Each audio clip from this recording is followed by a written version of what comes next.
আসসালামু আলাইকুম বন্ধুরা। কেমন আছেন সবাই? আশা করি আল্লাহর অশেষ রহমতে সবাই ভালোই আছেন। তো কাছে বা দূরে যে যেখান থেকে আমার এই ভিডিওটি দেখছেন তাদের সবার প্রতি শ্রদ্ধা এবং ভালোবাসা জানিয়ে নতুন একটি ভিডিও নিয়ে আসছি আপনাদের মাঝে। তো আশা করি ভালো লাগবে। আজকে আমি রান্না করব বিরিয়ানি। তো আজকে রান্না করব ১.৫ কেজি মাংস দিয়ে ১.৫ কেজি পোলাওয়ের চাউল দিয়ে আরকি বিরিয়ানি রান্না করব। আমি বিরিয়ানিটা রান্না করছি বাজারে যে পোলাওয়ের চাউলটা পাওয়া যায় নরমাল সেটা দিয়ে রান্না করছি। তো আমার পুরো রেসিপিটি দেখার জন্য আপনাদেরকে আমন্ত্রণ জানাচ্ছি।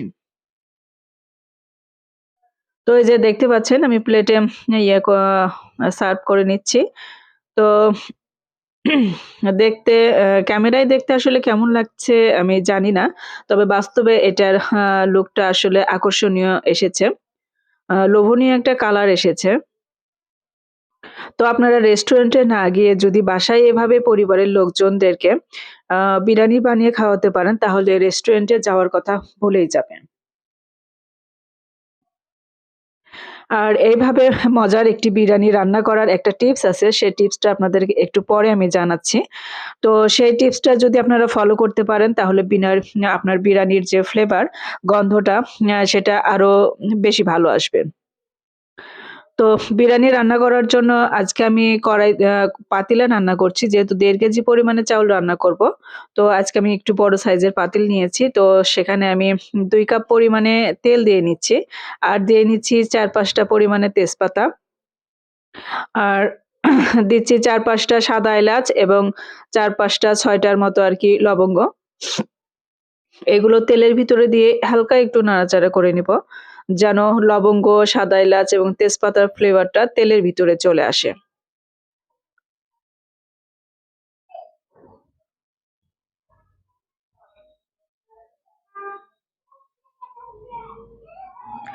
আর চাউলটা আমি আগেই মেপে নিয়েছি। ১.৫ কেজি চাউল মেপে নেওয়ার পরে আমি ভালো করে ধুয়ে আ ছাঁকনিতে আরকি পানি ঝরানোর জন্য দিয়ে রেখেছি। তো সেটা আরকি আপনাদেরকে আমি দেখালাম না। তেলটা আমার কাছে মনে হলো যে একটু কম মনে হচ্ছিল। তো পরে আরেকটু দিয়ে দিলাম আরকি। আ তাহলে এখানে মোট ২ কাপের মতো তেল আছে।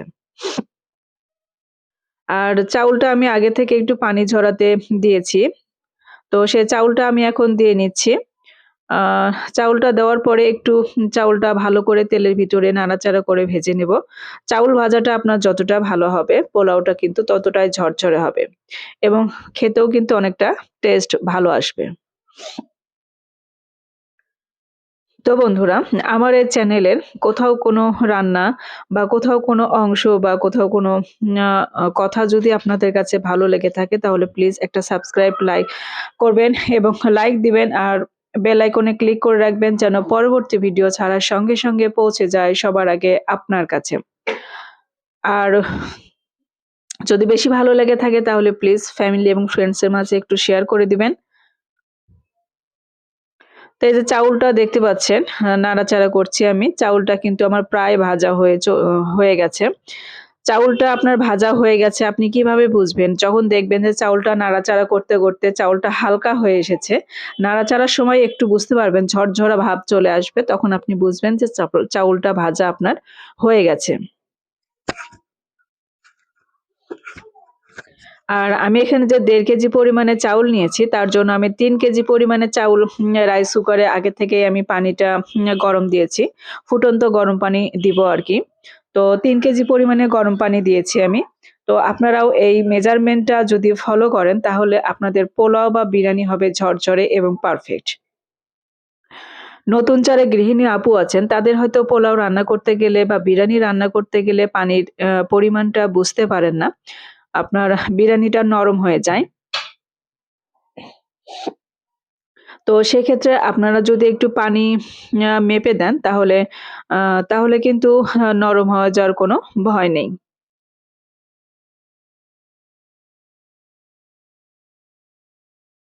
তো এই যে দেখতে পাচ্ছেন আমি চাউলটা নাড়াচাড়া করে নিচ্ছি। চাউলটা নাড়াচাড়া করার পরে কিন্তু চাউলটা অনেকটাই ঝরঝরে হয়ে এসেছে।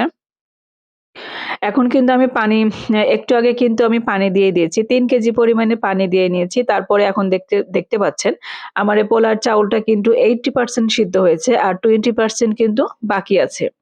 অর্থাৎ নিচে কিন্তু এখনো আমার পানি আছে।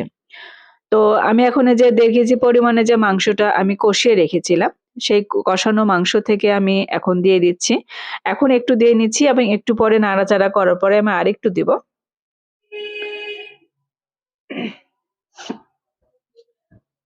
তো বিরিয়ানি রান্না করার আগে আ মাংস কষানোর যে একটা রেসিপির চ্যানেল আছে আমার। আম আমার এই চ্যানেলেই মাংস কষানোটা আছে। তো সেটা আপনারা চাইলে দেখে নিতে পারেন। এজন্য মাংস কষানোটা আপনাদেরকে আর দেখাইনি।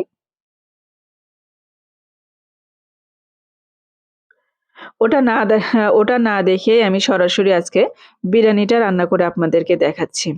তো বিরিয়ানি রান্না করার যে গোপন টিপস সেটা হচ্ছে, এই যে দেখতে পাচ্ছেন লম্বা, লম্বা সাইজের কিছু পাতা। এই পাতাগুলো কিন্তু আমরা পোলাও পাতা বলে থাকি বা বিরিয়ানি পাতা বলে থাকি। এটা কিন্তু গাছে থেকে আমার বাসায় এই গাছটা আছে। তো সেখান থেকে ছিঁড়ে নিয়ে এসে আমি আরকি আ বড়, বড় সাইজের করেই দিয়ে নিয়েছি।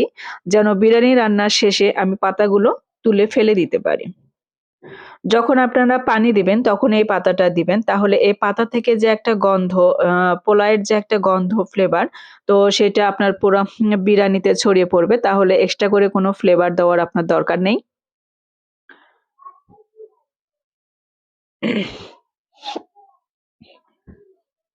তো এই যে পাতাগুলো দেখতে পাচ্ছেন, এই পাতাগুলো কিন্তু আমি পরে ফেলে দেব।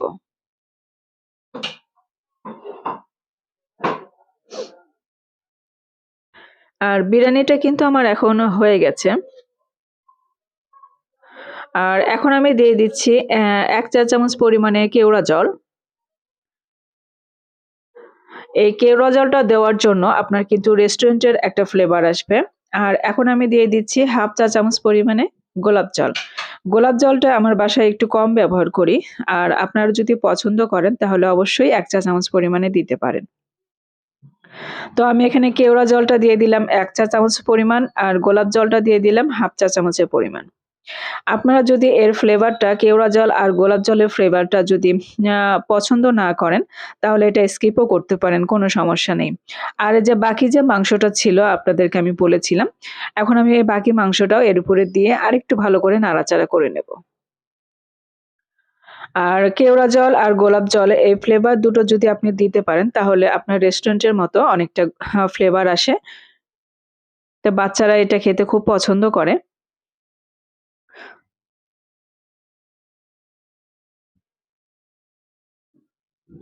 তো সবাই ভালো থাকবেন, সুস্থ থাকবেন আর এইরকম মজার, মজার রান্না করে খাবেন। আর আমার চ্যানেলের এই রেসিপিগুলো প্লিজ একটু শেয়ার করে দিবেন ফ্যামিলি এবং ফ্রেন্ডস এর মাঝে। নিজে দেখবেন এবং অন্যকে দেখার জন্য সুযোগ করে দেবেন। আপনাদের সহযোগিতায় আসলে আমার এই চ্যানেলটা একটু, একটু করে এগিয়ে যাচ্ছে। তো সবাই ভালো থাকবেন, সুস্থ থাকবেন। আল্লাহ হাফেজ।